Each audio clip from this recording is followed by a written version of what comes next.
আসসালামু আলাইকুম রহমতুল্লাহ। দর্শক, যারা প্রবাসে বসে ব্র্যাক ব্যাংকের অ্যাকাউন্ট খুলেছেন, আমাদের গত ভিডিও দেখে আজকের ভিডিওতে দেখাবো আমরা কিভাবে অ্যাপস রেজিস্ট্রেশন করবেন। আমরা তো গত ভিডিওতে দেখিয়েছি আমরা অ্যাকাউন্ট খোলার সাথে সাথেই আমরা কিন্তু অ্যাকাউন্ট নাম্বারটি পেয়ে গিয়েছি। আপনি এই যে এখানে তাদের হেল্পলাইন নাম্বারটা আছে, এই নাম্বারটা আপনি কপি করে বা কোথাও লিখে নেবেন। এটা দিয়ে ফোন দিতে হবে। কেন ফোন দিবেন? তারা একটা ওয়ান টাইম পাসওয়ার্ড দেয়। ইউজার তো আমরা গত ভিডিওতে ক্রিয়েট করে ফেলেছি, ওই পাসওয়ার্ডটা অনেক সময় কাজ করে না।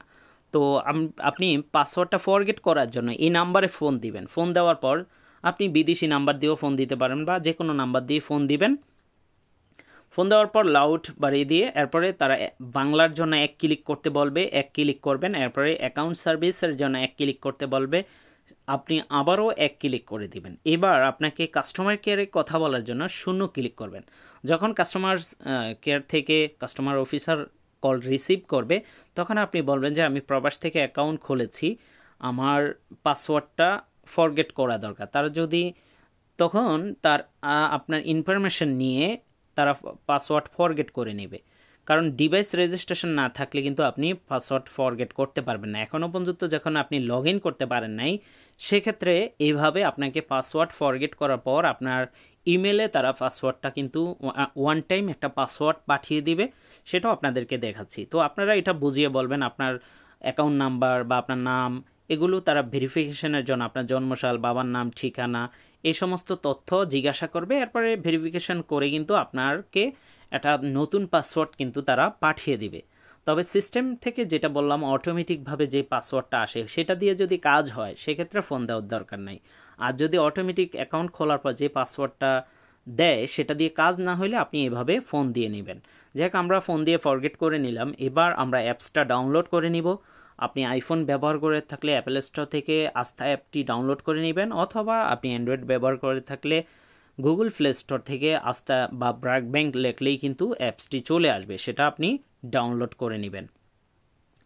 তো আমাদের অলরেডি ডাউনলোড করা আছে। আর যারা বিশেষ করে বলে রাখছে, আপনি যদি নতুন এই ভিডিওটি দেখেন বাংলাদেশ থেকে, আপনিও চাইলে এভাবে করতে পারেন। অথবা এখনও পর্যন্ত আপনি প্রবাসে আছেন, ব্র্যাক ব্যাংকে অ্যাকাউন্ট খুলতে চান, আমাদের পূর্বের ভিডিওটি দেখে কিন্তু আমরা বিস্তারিত সেখানে আলোচনা করেছি। সেই ভিডিওটি দেখে আপনি এভাবে অ্যাকাউন্ট খুলে নিতে পারবেন। তো এখানে দেখুন আমাদের ইমেলে কিন্তু একটি ওয়ান টাইম পাসওয়ার্ড পাঠানো হয়েছে। এই পাসওয়ার্ডটা আপনি লিখে নেবেন বা কপি করে নেবেন, এরপর আস্থা অ্যাপে চলে যাবেন। তো ইউজারটা কিন্তু আপনি অলরেডি গত ভিডিওতে আমরা ভিডিও শেষের দিকে দেখিয়েছি, ইউজারটা ক্রিয়েট করেছেন। সেই ইউজারটা আপনি এখানে এগুলো লিখে রাখতে হবে। তো আপনি সেই ইউজারটা এখানে বসিয়ে দিতে হবে। এবং এই যে মাত্র আমরা ফরগেট করলাম নতুন পাসওয়ার্ডটা, তারা ওয়ান টাইম পাসওয়ার্ডটা পাঠাইলো, সেটা আমরা পাসওয়ার্ডের ঘরে দিয়ে দেব। তো পাসওয়ার্ডের ঘরে দিয়ে দেওয়ার পর আপনি তারপর লগ ইন অপশানে ক্লিক করবেন। সঠিকভাবে ইউজার পাসওয়ার্ড দেওয়ার পর লগ ইন অপশনে ক্লিক করার পরেই কিন্তু আপনার এবার ডিভাইস রেজিস্ট্রেশন করতে হবে।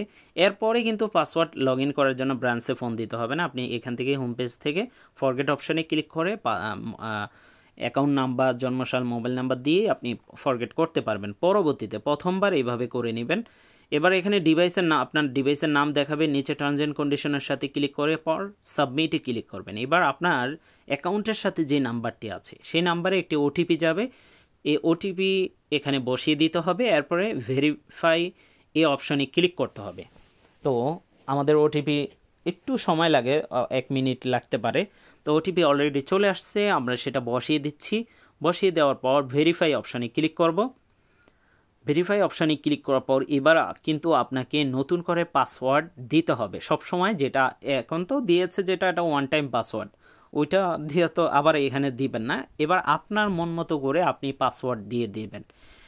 পাসওয়ার্ডটা অবশ্যই ক্যাপিটাল লেটার, স্মল লেটার, সংখ্যা সাথে স্পেশাল ক্যারেক্টার সহকারে তৈরি করতে হবে, সর্বনিম্ন 8 সংখ্যার। কিভাবে আমরা ডেমো পারপাস একটা এখানে স্ক্রিনে দেখতে পাচ্ছেন, এরকমভাবে দিয়ে দিবেন। আমারটা আবার দিবেন না, আপনি আপনার মতো বানিয়ে নেবেন। অবশ্যই কঠিনভাবে পাসওয়ার্ড দিবেন, যেটা আপনি কোথাও লিখে রাখবেন। পাসওয়ার্ড কিভাবে সেট করতে হবে এখানে কিন্তু একটা অলরেডি ডেমো পারপাস বলা আছে। তো আমি যেগুলো বলছি এগুলোই এখানে লেখা আছে। যাই হোক, আপনি এবার সাবমিট অপশনে ক্লিক করবেন। পাসওয়ার্ড এবং কনফার্ম পাসওয়ার্ড সেম পাসওয়ার্ড দিতে হবে। সাবমিটে ক্লিক করার পর আবারও কিন্তু আপনার অ্যাকাউন্টের সাথে যে নাম্বারটি দেওয়া আছে সেই নাম্বারেই ওটিপি যাবে, সেটা আবারও দিয়ে দিতে হবে। ওটিপি দেওয়ার পরেই কিন্তু আমাদের কাজ শেষ। এবার আপনি যে নতুন অ্যাকাউন্ট প্রবাসী ভার্চুয়াল অ্যাকাউন্ট খুলেছেন, আপনাকে ভার্চুয়াল কার্ড দেওয়ার পরেই কিন্তু আপনি লেনদেন করতে পারবেন, সেটাও আপনাদেরকে দেখাচ্ছি। এবার আমরা আমাদের ইউজারটা তো অবশ্যই মনে আছে, ইউজারটা দিব এবং পাসওয়ার্ডটা দিব। আমরা এই যে একটু আগে যে পাসওয়ার্ডটা আমাদের মন মতো বসিয়ে দিলাম, আমাদের নিজেদের পাসওয়ার্ড, সেটা আমরা দিয়ে এবার লগ ইন করে নিতে পারবো। সবসময় এই ইউজার পাসওয়ার্ড দিয়ে আপনি এই অ্যাপসে লগ ইন করতে পারবেন। অ্যাপসটা কিন্তু বাংলাদেশের সবচেয়ে হাই কোয়ালিটি এবং সবচেয়ে বেশি লেনদেন করা যায়। তো এখানে আরেকটু কাজ আছে, এখানে একটি রেফারেল কোড ব্যবহার করতে বলেছে, আপনারা আমাদের এই রেফারেল কোডটি ব্যবহার করে দিবেন। এখানে আমরা রেফারেল কোডটি স্ক্রিনে বড় করে লিখে দিচ্ছি, আপনারা আপনাদের এই রেফারেল কোড অপশনে এই রেফারেল কোডটি বসিয়ে দিবেন। এরপর নিচে টার্মস অ্যান্ড কন্ডিশনের উপরে ক্লিক করতে হবে। আর এখানে আপনার ইমেলে কিন্তু একটি ওটিপি যাবে।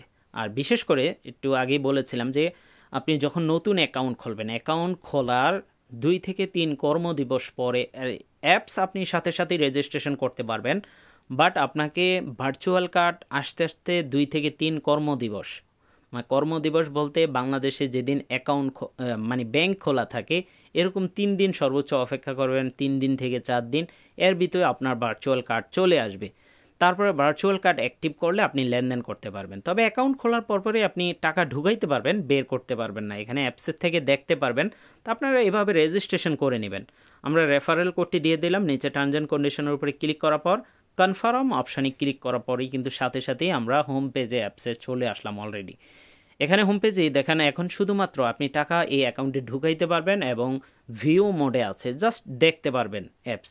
আপনি এই যে একটু আগেই বললাম ভার্চুয়াল কার্ড আসলে আপনি এই যে active click to active card এই অপশনে ক্লিক করবেন। আর এখানে এই যে ব্রাক লেখা আছে সাইডে দেখুন ট্যাপ টু কার্ড, এই অপশনে ক্লিক করলে এই যে ওয়ার্নিং দিছে, তার মানে এখনও কার্ড আসে নাই, যখন কার্ড আসবে তখন দেখতে পারবেন। এই সম্পর্কে আমাদের একটি ভিডিও আছে কিভাবে কার্ডটা অ্যাক্টিভ করবেন এবং স্মুথলি ব্যবহার করবেন। আপনারা সেই ভিডিওটি দেখে অবশ্যই কার্ডটা অ্যাক্টিভ করে নেবেন। তারপর আপনি কিন্তু আনলিমিটেড লেনদেন প্রবাসে বসে করতে পারবেন। কিভাবে ডিপিএস খুলবেন এই সম্পর্কে ভিডিও আছে, কিভাবে এফডিআর খুলবেন, কিভাবে ক্লোজ করবেন, অনেকগুলো ভিডিও আছে। যাই হোক, আরেকটা আপনাদেরকে দেখিয়ে দিচ্ছি। এখানে ভিউ প্রোফাইল নামে অপশনটা আছে উপরে আপনার নামের নিচে, এটাতে ক্লিক করবেন। এই সেটিংসটাও আপনি সাথে সাথেই করে নেবেন। এরপর ইউজার সেটিংস এই অপশনে যাবেন। ইউজার সেটিংসে যাওয়ার পর একেবারে লাস্টের অপশনটাতে ক্লিক করবেন, 2FA ম্যানেজমেন্ট, এটাতে ক্লিক করবেন। এখানে আপনার ওটিপির সেটিংসটা করে নেবেন ইমেলে। কোনো কারণে যদি আপনার প্রবাসে, এটা অনেকেই করেন না, এই বিষয়টা জানেন কিনা জানি না, যারা নতুন খুলবেন, আপনি এখানে অ্যাক্টিভ, এখন কিন্তু ইমেলে ওটিপি যাবে না, আপনি এখন কিন্তু ইনঅ্যাক্টিভ অবস্থায় আছে দেখুন। তো আপনি অ্যাক্টিভ ওর উপরে ক্লিক করার পর নিচে টার্মস অ্যান্ড কন্ডিশনের উপরে ক্লিক করবেন, কনফার্মে ক্লিক করবেন, এরপর সাবমিটে ক্লিক করার পর আপনার ইমেলে একটি মোবাইলে ওটিপি যাবে, মোবাইলের ওটিপি দেওয়ার পরেই কিন্তু এরপরে আপনি অ্যাপসে ঢুকেন বা ট্রানজিশন করেন, সব ধরনের ওটিপি আপনি মোবাইলে ইমেলে দোনো জায়গায় কিন্তু নিতে পারবেন। কোনো কারণে মোবাইল নাম্বার হারিয়ে গেল তখন আপনি প্রবাসে বসে ব্যবহার করতে পারবেন ইজিলি, কারণ ওটিপি আপনি ইমেলেও পাচ্ছেন, মোবাইলেও পাচ্ছেন। এই সেটিংসটা আপনারা কিন্তু সাথে সাথেই করে নেবেন, ভুলবেন না। আর কার্ড আসার পর কিভাবে অ্যাক্টিভ করতে হবে আপনারা সেই ভিডিও দেখবেন। আর বাকি ভিডিওগুলোও কিন্তু কিভাবে কার্ড ছাড়া বাংলাদেশে গিয়ে এটিএম থেকে টাকা উইথড্র করবেন, এই অনেকগুলো ভিডিও আমরা অলরেডি তৈরি করেছি, সেগুলো আপনারা দেখে নেবেন আমাদের ইউটিউব, ফেসবুক দোনো জায়গা থেকে। আর বিশেষ করে যারা প্রবাসে আছেন, বাংলাদেশি সিম কার্ড রোমিং চালু করতে চান, কেন করবেন? ব্যাংকিং ওটিপি সিমটা ভালো রাখার জন্য বা বিকাশ নগদ ব্যবহার করার জন্য। সেক্ষেত্রে স্ক্রিনে দেওয়া হোয়াটসঅ্যাপে আমাদের সাথে অবশ্যই যোগাযোগ করবেন। আর বিশেষ করে যাদের সিম রোমিং চালু আছে, আপনারা যদি বিদেশে বসেই বাংলাদেশের মতো বিকাশ নগদ উপায় এগুলো ব্যবহার করতে চান, আমাদের যে সার্ভারটা আছে, একটা সার্ভার দিয়ে আপনি এই তিনোটা অ্যাপসই কিন্তু প্রবাসে বসে ব্যবহার করতে পারবেন। সেক্ষেত্রে অবশ্যই ওই সিমটা রোমিং চালু অবস্থায় বিদেশে থাকতে হবে, এটা হচ্ছে প্রথম সত্য। তো অবশ্যই এই সার্ভারের জন্য আমাদের সেম হোয়াটসঅ্যাপ নাম্বার একটাই, এটাতে যোগাযোগ করতে পারেন। আর প্রবাসে বসে যারা বিলিয়ন ব্যবহার করতে চান, আমাদের কাছে বিলিয়ন্টের ভিপিএন আছে, বিলিয়ন্ট দিয়ে মাত্র 40 পয়সা বাংলাদেশে যে কোনো নাম্বারে কথা বলতে পারবেন। বিলিয়ন্টের রিচার্জ আমাদের থেকে নিলে 10% ক্যাশব্যাক পাবেন। আর কোনো ধরনের ভিপিএন ছাড়া এইচডি কোয়ালিটিতে বাংলাদেশে কথা বলার জন্য সনিডো ব্যবহার করুন। যে দেশি নাম্বার আছে ওই দেশি নাম্বার দিয়ে খুলুন।